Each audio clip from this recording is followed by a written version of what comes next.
The story begins in 1942 with the absolute aerial superiority of the Focke-Wulf Fw-190A3, the Luftwaffe's deadliest fighter aircraft. Returning from an air mission, Oberleutnant Alman Faber is suddenly engulfed by a dense fog. The pilot checks his compass and realizes it is not working. Lost at high altitude, the pilot panics about which direction to turn in the misty air. As he tries to calm down and focus, he receives a signal. He is completely disoriented by a clever radio signal trap set up by the British. This signal seems to be coming from the German radio signal at Pembry. Exhausted and panicked, he lands his aircraft at RAF Pembry Base in Wales, which is enemy territory. Faber's mistake results in the aircraft being delivered into Allied hands without a single bullet fired at it. This is considered one of the greatest intelligence coups in history.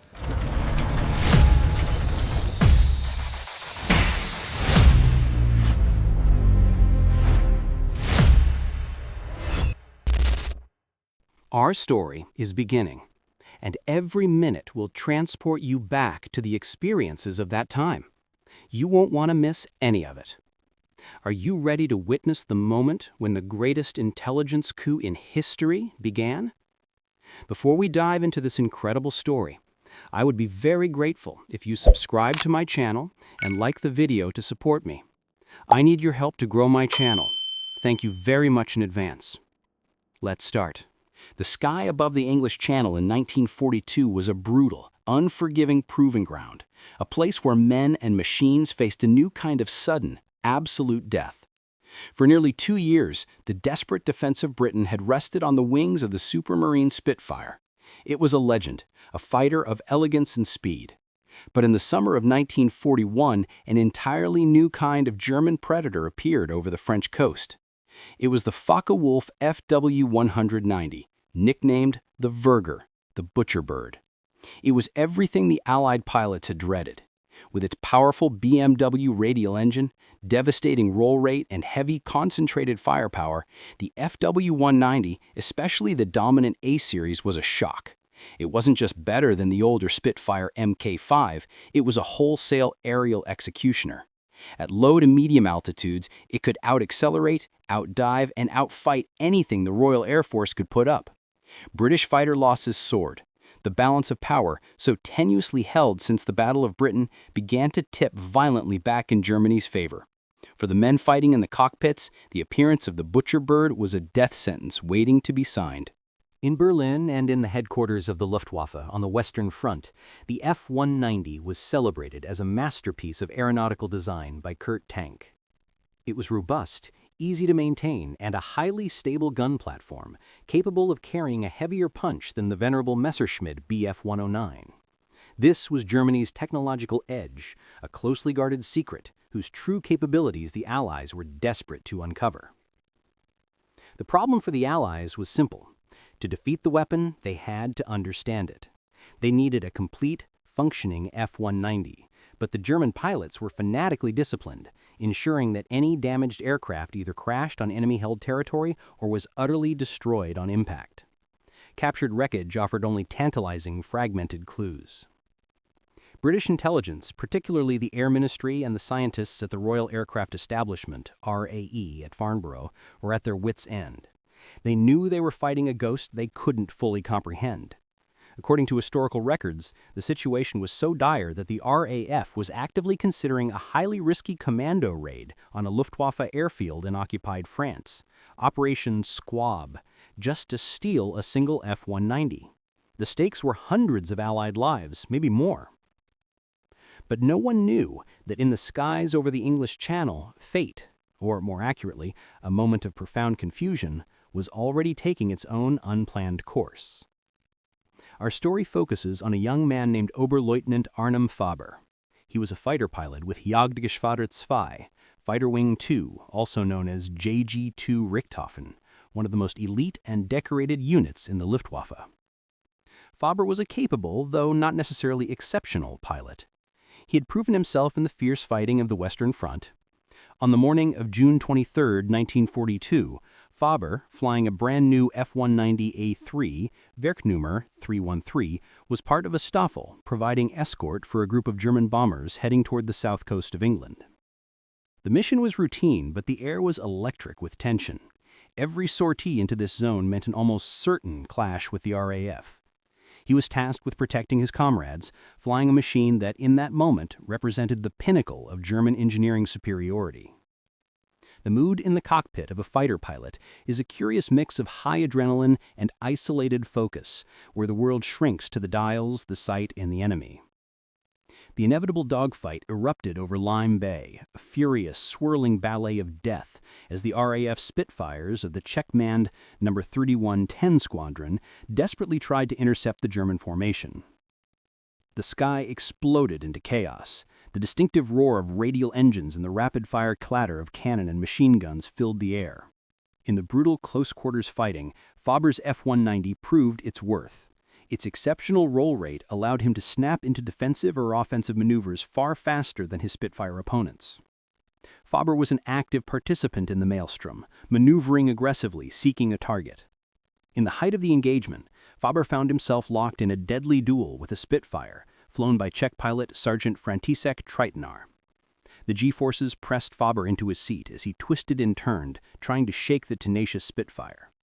He was flying purely on instinct, his world reduced to the dials, the sight, and the enemy. Ultimately, Faber won the engagement.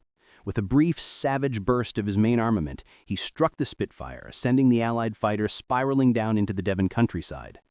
Treitnar bailed out, injured but alive. Faber had scored a victory. But in the exultation, the adrenaline, and the swirling cloud cover, he had lost something far more critical: his orientation. The victorious Oberleutnant Faber was now alone, far from his formation, and profoundly disoriented. With the Spitfire gone, the adrenaline began to recede, replaced by a growing, cold unease. He needed to get home. He turned west, intending to fly across the English Channel and land on a Luftwaffe base in occupied Brittany, France. He was tired, stressed, and perhaps suffering from a mild form of combat vertigo. Looking down, he saw a large body of water and beyond it a stretch of green coastline. It looked like the Channel, looked like France, but he was wrong. Critically, catastrophically wrong. In his confusion, he had not turned south toward the English Channel, he'd flown north across the narrow neck of southwest England and was now flying over the Bristol Channel. The land he saw was not the coast of occupied France, but the rugged peninsula of South Wales. His instruments may have told him one thing, but the deep, exhausted belief in his gut, fueled by the fight, told him he was home free. He spotted an airfield below, its runways clearly defined. A German base, he must have thought. He waggled his wings in the traditional gesture of an arriving pilot, celebrating his narrow victory, and began his final descent toward the nearest runway. The airfield was RAF Pembrey. It was a training station, quiet, remote, and completely unarmed in the field, and absolutely, definitively British. On the ground at RAF Pembrey, the duty pilot, Sergeant J.C.G. Jeffries, was watching the approaching aircraft through his binoculars. What he saw defied belief: a Focke-Wulf F-190 in pristine condition, wheels down, making a flawless approach. This was not a distressed plane seeking an emergency landing. This was an aircraft coming home. A hush fell over the airfield staff. They knew instantly what they were looking at: the butcher bird, the secret weapon. Jeffries, an NCO with the quick thinking of a man used to the unexpected chaos of war, made a split-second decision that would alter the course of aerial history. He knew he could not risk the pilot taking off again. He ordered the ground crew to be ready, but to maintain absolute silence. Faber's FW-190 touched down smoothly, its powerful radial engine briefly roaring in reverse thrust. It taxied to a halt near the dispersal area. It was fully fueled, fully armed, and absolutely intact. Sergeant Jeffries, carrying nothing but a flare pistol, the only weapon he had to hand, sprinted toward the nose of the deadly fighter. He reached the cockpit, thrust his pistol at the bewildered German pilot, and shouted for him to surrender. The look on Faber's face was not one of defiance, but of immediate, crushing despair. He realized his colossal error the moment he saw the RAF officer's uniform. His victory was meaningless. He had just delivered the Allies the ultimate prize. One moment of disorientation, one geographical mistake had just handed Britain and America the technological blueprint they needed to survive the butcherbird's reign. The intelligence windfall was immediate and incalculable. The plane, Werk Nummer 313, was instantly secured, wrapped in canvas, and rushed into the deepest secrecy. The Germans would soon know they had lost an aircraft, but they could not know the true magnitude of what they had lost. The sheer disbelief that gripped the intelligence officers at RAF Pembry quickly morphed into a frenzied urgency. The Focke-Wulf 190, Werk number 313, was far more than just a trophy. It was a treasure chest of German engineering secrets, delivered right to their doorstep. The security around the captured fighter became absolute, classified at the highest levels. Oberleutnant Arnim Faber, the pilot, was whisked away for interrogation, but his misfortune was secondary to the machine he'd delivered. Within 48 hours, under conditions of complete radio silence, the FW-190 was partially disassembled and transported by road, moving only under the cover of darkness, to the Royal Aircraft Establishment, RAE, at Farnborough. This was the heart of British aeronautical research, a place populated by some of the keenest minds in the Allied scientific community, men who had been losing sleep over the butcherbird. Now they could finally touch the beast. The air in the hangar was electric. The RAE engineers and test pilots, among them the brilliant Eric Brown, who would later fly more types of aircraft than anyone in history, approached the German fighter with a mix of awe and professional intensity. This was the first time they could truly compare the design philosophy of the Luftwaffe against their own. The first major revelation came from the engine bay. The FW-190 was powered by the magnificent BMW 801D2, a massive 14-cylinder, two-row radial engine delivering over 1,700 horsepower. In contrast, the standard British fighter engine, the Rolls-Royce Merlin, was a liquid-cooled V12. The key to the BMW 801's operational superiority wasn't just raw power, but its sophisticated Kommandogerät, a complex automated electromechanical device. This piece of German ingenuity essentially merged all the vital engine controls, throttle, propeller pitch, and supercharger settings into a single lever. For a pilot, this meant simplicity. Instead of manually juggling multiple levers, the Kommandogerät did the work, reducing pilot fatigue and making power management during a high-G dogfight effortless. Squadron leader R.L.R. Atcherley, one of the lead test engineers, described the system as astounding, a leap forward in cockpit automation that the British had not yet achieved. This single feature explained why German pilots could transition from climb to dive, or from cruise to combat power, with such seamless precision. It was an engine that did not demand the constant distracting babying that their own Merlin and Griffin engines required. The Allies realized they were not just fighting a faster plane, but a plane that was easier to fight in. The immediate priority was to fly the FW-190. They needed to gauge its true performance envelope, its top speed, climb rate, acceleration, and, most critically, its stall characteristics and roll rate. The job fell to RAE's top test pilots, men who risked their lives testing experimental or captured aircraft. The test flights began in the utmost secrecy. When the FW-190, repainted in British markings but retaining its menacing profile, roared down the runway, the sound of the radio engine was a stark contrast to the familiar whine of the Merlin. What the tests confirmed was brutal truth. At altitudes below 22,000 feet, the FW-190A3 was decisively superior to the current frontline Allied fighter, the Spitfire Mark V. Speed. It was faster at all altitudes, especially low down. Roll rate. The FW-190's enormous ailerons and short wings gave it an unparalleled rate of roll, meaning it could change direction of bank far quicker than the Spitfire, a massive advantage in evasive maneuvers. Armament. The synchronized hitting power of its 4 20mm cannons and 2 7.92mm machine guns was devastating. But the testing also revealed the Vöger's crucial flaw: high-altitude performance. Above 25,000 feet, where the Allies were increasingly forcing combat, the performance of the BMW 801 engine dropped off significantly. This single piece of information, a tactical vulnerability, was instantly relayed to the operational RAF squadrons. Quote overlay test pilot's report. Its performance below 22,000 feet is shocking. We cannot dogfight it. We must climb away and refuse combat at low levels. Its weakness lies above. This must become our operational doctrine.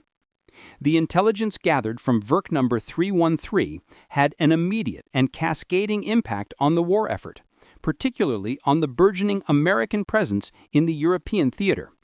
For the RAF, the FW-190 was no longer a ghost, it was a known quantity. The findings led to immediate tactical changes: refusal of low-level combat. RAF pilots were instructed to use boom and zoom tactics at low altitude, avoiding turning fights, or to immediately climb to where the Spitfire's altitude advantage could negate the Butcherbird's superior roll rate. Expedited fighter development. The performance gap provided an unassailable argument for accelerating the development and deployment of the next generation of Spitfire, the Mark IX. The Spitfire 9 was essentially a Spitfire 5 airframe fitted with the much more powerful two-stage, two-speed supercharged Rolls-Royce Merlin 61. This new Spitfire rushed into production and deployment, finally closed the performance gap, and brought the Allied pilots back to parity with the FW-190. Meanwhile, across the Atlantic, the American aviation industry was watching closely. Their own heavy bomber formations, the B-17 Flying Fortresses and B-24 Liberators, were about to commence daylight raids deep into German-held territory, and they needed long-range escort fighters capable of defeating the FW-190. The instantly shared FW-190 information was given to the USAAF. America's primary fighters at the time, the P-38 Lightning and the P-47 Thunderbolt, were already on the drawing board or entering production. The information provided by Faber's FW-190 confirmed that the P-47's design philosophy, focused on high-altitude performance, ruggedness, and heavy armament, was absolutely essential. Its massive Pratt & Whitney R2800 double WASP engine and high-altitude turbo supercharger were the right counterpunch to the German threat. But the most significant long-term impact was on the North American P-51 Mustang. While early Mustangs, fitted with the Allison engine, were excellent reconnaissance aircraft, they were mediocre fighters. The RAE, with the FW-190 data in hand, realized that the combination of the P-51's sleek, low-drag airframe and the two-stage supercharged Merlin engine, which they were testing on the Spitfire 9, would create an unmatched long-range fighter. The FW-190 proved the need for a definitive, high-altitude escort. The collaboration between the U.S. airframe and the British engine, galvanized by the threat profile delivered by Faber, resulted in the legendary P-51D Mustang, the fighter that would ultimately win the Allies' air superiority over Germany. What happened next shocked the Luftwaffe command, as they began to see their technological edge vanish in mere months, a mystery they could not explain, unaware of the treasure they had so carelessly lost. For the Allies, the Focke-Wulf 190, Werk number 313, was a gift from the skies, a miraculous technical manual handed over by a pilot's error. For the Germans, its disappearance was a minor operational loss, attributed to the inevitable attrition of combat over the Channel. They never suspected that their technological jewel was not resting at the bottom of the sea, but was instead being meticulously dissected, flown, and reverse-engineered just a few hundred miles away. The profound strategic consequences of this ignorance would soon become terrifyingly clear to the Luftwaffe High Command. The capture of the FW-190 allowed the Allied test pilots to do something that had been impossible: direct, side-by-side comparison flights. The RAE Test Pilot Corps, led by veterans like Squadron Leader Atcherley, began a rigorous regime of comparative testing. They flew the captured FW-190 against every frontline RAF fighter: the Spitfire V, the Hawker Hurricane, and the newly arriving Spitfire Mark IX. These weren't mock battles. They were structured, scientific duels designed to map every strength and weakness of the German design. Crucially, these tests proved that the earlier Focke-Wulf models, the A3 that Faber flew, had one glaring aerodynamic flaw. The design sacrificed high-altitude lift for its incredible roll rate and low-altitude speed. We knew exactly where we needed to fight. At 15,000 feet, the 190 was a boss saw. It would roll around you and you were finished. But push it up to 25,000 feet and the BMW 801 began to choke. Its turn radius expanded, its speed bled off. We learned that the secret wasn't to fight it, but to fight where it couldn't fight us. This data was distilled into simple, life-saving axioms for every Allied pilot. If attacked low, dive straight away, using the Spitfire's superior high-speed stability. If forced to turn, pull up into the vertical. The Spitfire's superior wing loading and lighter airframe gave it an advantage in the high-altitude vertical plane. The captured fighter transformed Allied combat doctrine overnight, turning lethal guesswork into scientific certainty. It was the tactical instruction manual the Allies had been dying for. Beyond the flight performance, the engineers at Farnborough gained critical insights into German manufacturing and design philosophy. They found the FW-190 to be immensely rugged and easy to maintain, a deliberate choice by Kurt Tank. Modular design. The entire airframe was highly modular. The engine could be changed in under an hour by a trained crew, a feature that kept German units combat-ready far longer than their Allied counterparts, whose Merlins required much more intensive servicing. This was a direct lesson the British would apply to future designs. Survival features. The radial engine acted as a natural shield, offering excellent frontal protection to the pilot. Oberleutnant Arnim Faber's seat was also heavily armored. This contrasted with the early Spitfires, whose protection was often seen as secondary to performance. Perhaps the most immediately useful discovery was related to the armament. The captured FW-190 was armed with two fuselage-mounted 7.92mm MG-17 machine guns and four wing-mounted 20mm MG-FF-M and MG-151-20 cannons. The RAE was able to analyze the German shell types in fusing, which immediately aided the development of better armor plating and self-sealing fuel tank protections for Allied bombers and fighters. Understanding the impact of the German weapon was just as important as knowing the speed of the plane carrying it. By the autumn of 1942, the practical effects of Faber's error began to be felt on a massive scale. The Spitfire Mark IX, designed directly to meet the FW-190 A3 performance curve, began to pour into operational squadrons. Suddenly, the RAF was no longer the underdog in the dogfight.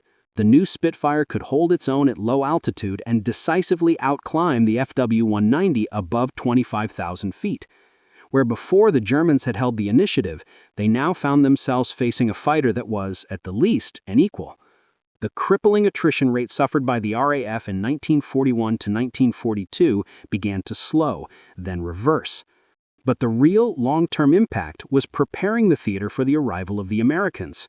The USAF was determined to bomb German targets in daylight, a strategy that required complete air superiority and long-range escort. The data from Faber's FW-190 fed directly into the crucial decisions regarding their new fighters. The P-47 Thunderbolt, with its formidable high-altitude turbo-supercharged engine and heavy firepower, was now known to be the perfect match for the FW-190's high-speed attack profile. The shift to the Merlin-powered P-51 Mustang was accelerated, giving the Allies the long-range equalizer needed to protect the bomber streams deep over Germany. This wasn't just about saving lives, it was about saving the entire bomber offensive. Without a fighter capable of neutralizing the FW-190 threat, the high-casualty daylight bombing campaign would have been untenable. As for Oberleutnant Arnim Faber, His role as the unwitting catalyst of technological shift ended abruptly with his capture. He was imprisoned as a high-value POW, interrogated, and, according to historical accounts, never fully grasped the true magnitude of his mistake. He was not a traitor. He was simply a victim of navigational exhaustion and war's cruel irony. Meanwhile, the Luftwaffe leadership watched in stunned confusion as the RAF's operational performance dramatically improved. The superiority of the FW-190, which they had counted on to maintain air defense, vanished in the space of months. They could not fathom how the Allies had so quickly developed the Spitfire 9 and adapted their tactics so perfectly. They could only guess that the British had somehow stolen their thunder. They were right. Their secret was now the Allies' blueprint. A single, flawless aircraft, delivered by a man who mistook Wales for France, had provided the antidote to the butcher bird's poison, ensuring that when America entered the deep European sky, they would not be flying blind. The immediate technical data gleaned from Oberleutnant Faber's FW-190, later given the RAF serial number MP-499, was a life raft thrown to the Allied air forces in the grim summer of 1942. But the value of the captured fighter extended far beyond the workshops of Farnborough. Its analysis became the foundation of the Allied strategy that would eventually allow the massive American daylight bombing offensive to survive its most perilous phase. The knowledge derived from MP-499 permeated every layer of the Allied war machine, from the design offices in California and the RAF's Air Fighting Development Unit, AFDU, in Duxford, to the briefing rooms of every fighter squadron flying over the Channel. Once the RAE engineers had finished their most critical tests and confirmed the performance envelope, the captured FW-190 was transferred to number 1426, Enemy Aircraft Flight, nicknamed the Enemy Aircraft Circus, or Confirm and Deny Flight. This was arguably the most crucial phase of its operational life. The objective was not just to test the plane against the best Allied fighters, but to show it and fly it for the men who had to fight it every day. The FW-190, stripped of its swastika and given RAF roundels in the serial MP-499, was flown to numerous RAF airfields across England. Imagine the sight, a sleek radial-engine German fighter, the very machine that had terrorized them, landing safely at their home base. Allied pilots, initially wary, were given the extraordinary chance to see the FW-190 up close. They could climb into the cockpit, feel the controls, and most importantly, watch their comrades fly in mock combat against it. This provided an invaluable psychological edge. Fear thrives on the unknown.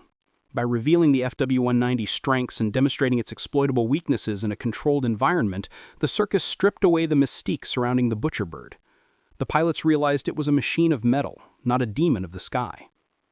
The information, the high-altitude limitations, the turning radius at speed, went from being a briefing room statistic to a tangible reality.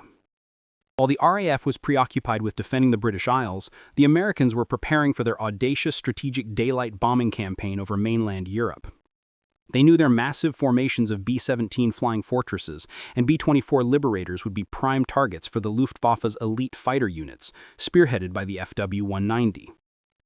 The Allied analysis of MP-499 coupled with combat reports confirmed the deadly effectiveness of the German fighters' high-speed, head-on attacks against heavy bombers.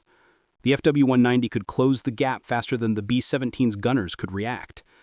The findings from Faber's aircraft spurred a critical reevaluation of U.S. fighter needs.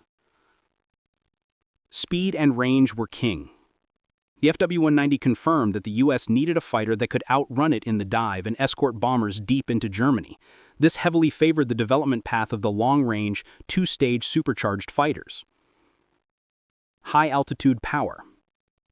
The P-47 Thunderbolt's massive turbo-supercharged engine, which allowed it to maintain power at the B-17's cruising altitude of over 25,000 feet, suddenly became the non-negotiable standard. The P-47 was a heavy fighter, built for energy retention and high-speed attack, which the FW-190 data validated as the correct doctrine. Most historians agree that without the precise knowledge of the FW-190's performance profile in 1942, the integration of the Merlin engine into the Mustang airframe, creating the P-51B and P-51D, the undisputed long-range escort, might have been delayed. Faber's navigational error provided the definitive, empirical proof that the Axis had a fighter so good it required a fundamental shift in Allied fighter philosophy.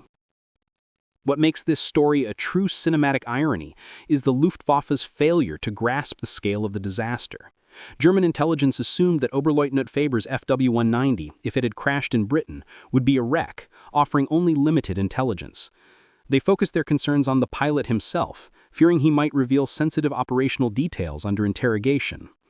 They never initiated a widespread change in radio codes or a tactical overhaul based on the presumption of a complete compromise.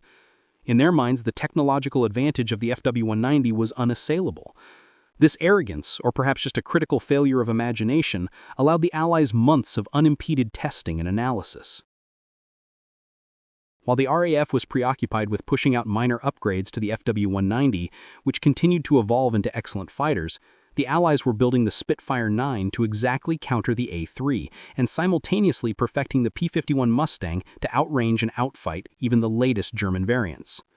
By the time the Germans realized the extent of the Allied performance leap in 1943, the damage was irreversible. W190, work number 313, MP499, was flown 29 times by the Allies between July 1942 and January 1943. After its active testing life was over, its components continued to serve as museum pieces and technical demonstrators, providing intelligence until it was finally struck off charge in late 1943. While the plane itself eventually faded into the historical record, its contribution to the Allied air war was permanent. And what of Oberleutnant Arnim Faber? Captured, interrogated, and shipped to a prisoner of war camp in Canada, he was so devastated by his error that he reportedly attempted suicide shortly after his capture. He spent the war years as a POW, but in a strange coda to the story, he managed a successful deception. According to records, Faber feigned epilepsy, convincing his captors that he was medically unfit for prolonged captivity.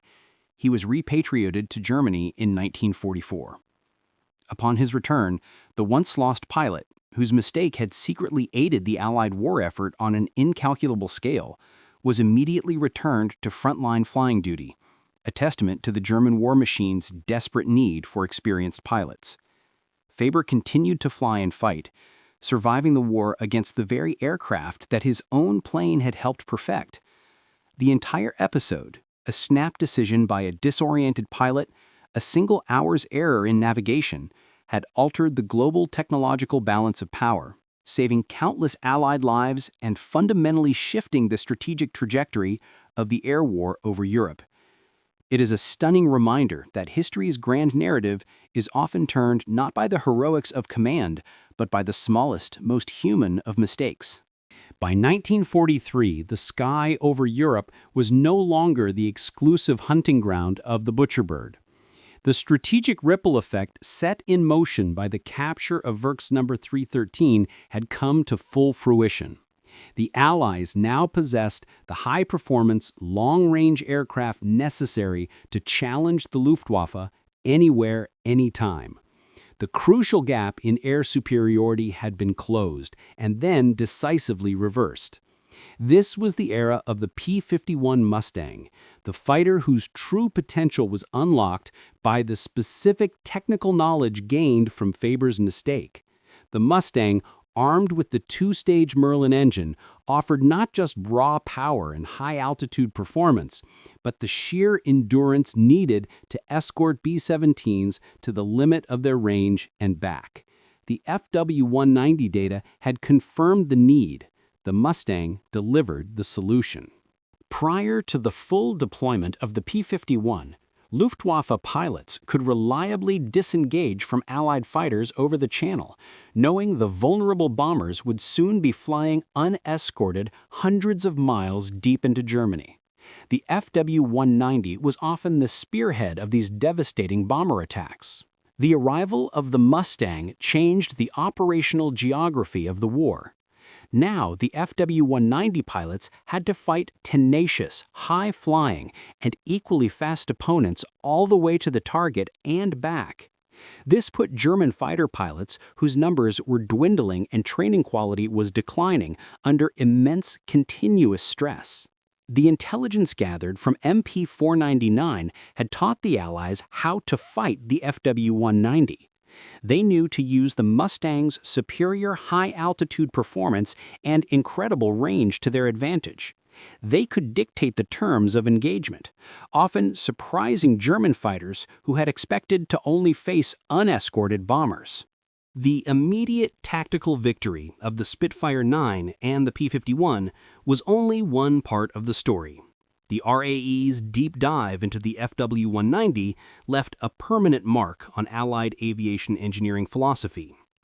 The capture allowed the Allies to benchmark their own designs against the very best of the enemy. Integrated controls. The efficiency of the BMW 801's Kommandergerät deeply influenced post-war engine control design, pushing Allied engineers toward more automated, single-lever control systems for their own aircraft. Armament concentration. The FW-190's heavy wing-mounted cannon battery demonstrated the devastating effect of concentrated firepower, a lesson that led to improvements in the armament fit of late-war and post-war Allied fighters. Survivability. The robust construction and modular maintenance features of the FW-190 impressed the Allies, reinforcing the need to balance pure performance with field maintainability and pilot protection, lessons carried forward into jet-age design. In a sense, every subsequent Allied fighter benefited from the accidental gift of Werknummer 313. It provided an unparalleled free research and development report on the state of German technology in 1942. The story of Oberleutnant Arnim Faber and the Focke-Wulf 190 is a profound illustration of how the smallest human error can generate the greatest historical change. The strategic landscape of World War II was constantly shaped by enormous industrial and political forces. Yet here, the hand of fate was guided by a tired pilot's confusion. Had Faber successfully returned to his base in Brittany, the technological superiority of the Focke-Wulf 190A3 would have remained shrouded in mystery for many critical months. The Spitfire 9, the engine switch on the Mustang, the crucial tactical briefings, all would have been delayed. Those few months were the margin of error that allowed the Luftwaffe to inflict intolerable losses on the early bomber streams. But Faber took the wrong turn. He saw the Bristol Channel as the English Channel. He saw RAF Pembrey as his home. The butcher bird, designed to be the ultimate weapon against the Allies, became the very tool that helped them design their defense, and ultimately, their victory in the air. The secret was surrendered not through sabotage, spying, or a frontal assault, but through a simple, catastrophic mistake in navigation. The war in the air was a brutal technological arms race. Yet the finest German fighter of its time, delivered intact to the enemy, remains one of the most remarkable and unintended intelligence coups of the 20th century. It reminds us that even in the largest, most mechanized conflict, sometimes the turning point is not the colossal battle or the brilliant invention, but the lonely decision of one man, alone in a cockpit, caught between the clouds and the crushing exhaustion of war. It was a priceless, accidental gift from a German pilot to the Allied cause, a gift that cost the Third Reich its air superiority, and ultimately, the war in the skies. And that brings us to the end of the incredible story of the capture of the Focke-Wulf FW-190, one of history's greatest intelligence coups. Oberleutnant Faber's single mistake turned into a huge intelligence gain that changed the course of the war without a single bullet being fired. The consequences of that cleverly set trap were truly astonishing. If you enjoyed this striking espionage and aviation story and want to support my channel, please don't forget to like the video and subscribe to the channel if you haven't already. I strongly recommend you check out my other videos where I uncover many more compelling stories and secrets from the depths of history, which you can see on your screen now or through my channel page. Thank you very much for taking the time to watch and for supporting my channel. Until we meet again in the next episode or the next video, stay historical.